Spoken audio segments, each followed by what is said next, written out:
Hello, everybody. I'm Nick. I am now a fifth year in the chemistry department, so I've been here kind of a while. And I'm going to be talking to you today about my research, which is on the relationships between the chemical structure and physical properties of new materials. So why would someone want to do that, apart from being able to look at really pretty patterns like these? And the answer is technology. There are a large number of technologies that are entirely enabled by the materials we have that are at the guts of whatever device it is. For example, magnetic resonance imaging, which uses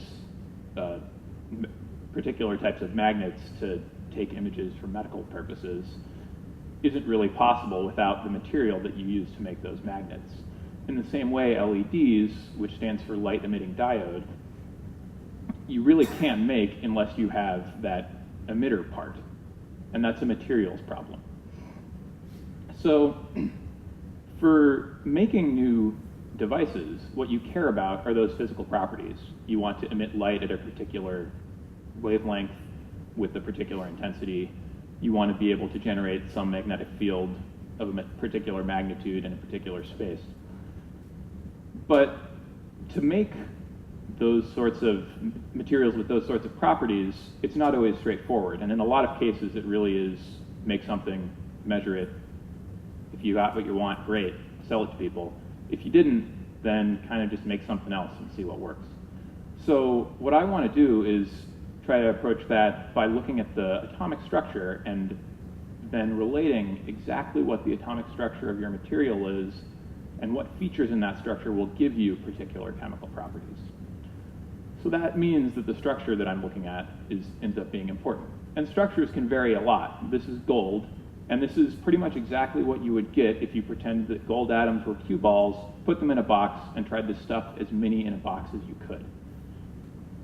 Table salt, which is on the right here, is similarly simple. But those sorts of simplicities aren't always the case, and with still just a binary compound on the left, you can have a much more complicated structure. And then oftentimes technologically relevant things end up having a number of atoms in them. And you can imagine the more atoms you add, the more different ways you can arrange all those atoms. And so talking about how the arrangement of the atoms relates to physical properties is a little bit abstract, so I'll give you an example. Both of these structures are 100% carbon atoms. The one on the left is very rigidly bonded in a network that extends every direction from every atom. You can imagine that if those bonds are of constant length, it would be relatively hard to compress it.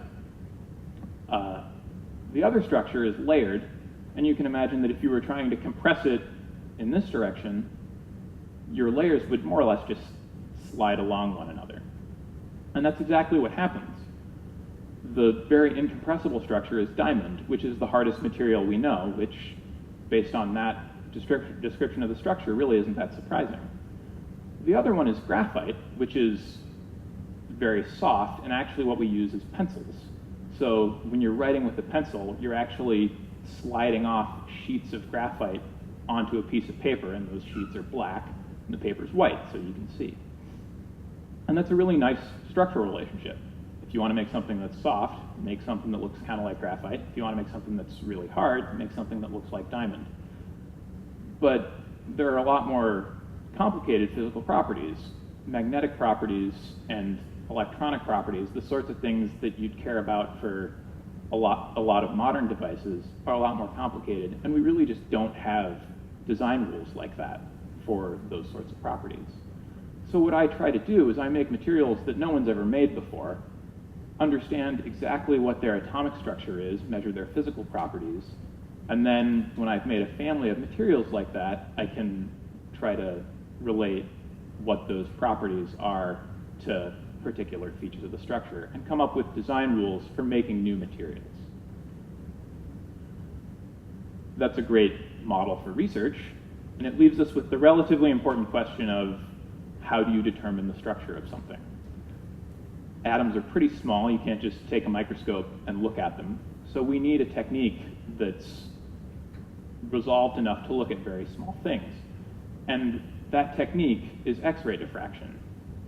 The most well-known use of X-rays is to see if you have a broken bone, but they're also very useful to characterize inorganic materials. And the way that that characterization works is the exact same process that gives us rainbows. In a rainbow, you have sunlight, you shine the sunlight on water, and that water bends the light and disperses it to give you bands of color from red to blue. With X-ray diffraction, it's exactly the same. Your X-ray is your light. Instead of a variety of wavelengths like you have in sunlight, you have a single wavelength. You shine those X-rays on a crystal, and that crystal will give you a characteristic and gorgeous pattern of X-ray spots with a characteristic location and spacing between them and a characteristic intensity. And based on those patterns, you can, with a very high degree of certainty, extract exactly what chemical structure that gave you that pattern. And so this is really great because now I have a way to look at exactly what the structure is. And once we have that structure, you can look at it and we can say, well, that little motif right there looks like more or less the building block. You kind of piece that together and you get the whole thing. And that is a single metal atom surrounded by 9 other metal atoms. And then you can start to make other things with that same motif, like this. The overall structure looks very, very different, but that little local motif is more or less exactly the same. And once you have a big enough family of materials like this, where you have one motif repeated over a number of slightly different structures, you can start to look at the similarities in terms of physical properties and say, well, that similarity is probably because of that little motif, and then look at all the differences and say, well, those differences are, because of that long range order is a little bit different, or some other effect.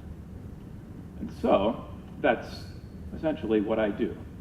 I make new materials with the ultimate goal of understanding why they behave as they do through the lens of their chemical structure. And then the ultimate goal is to come up with design rules for being able to target new materials with properties that are relevant for application. Thank you.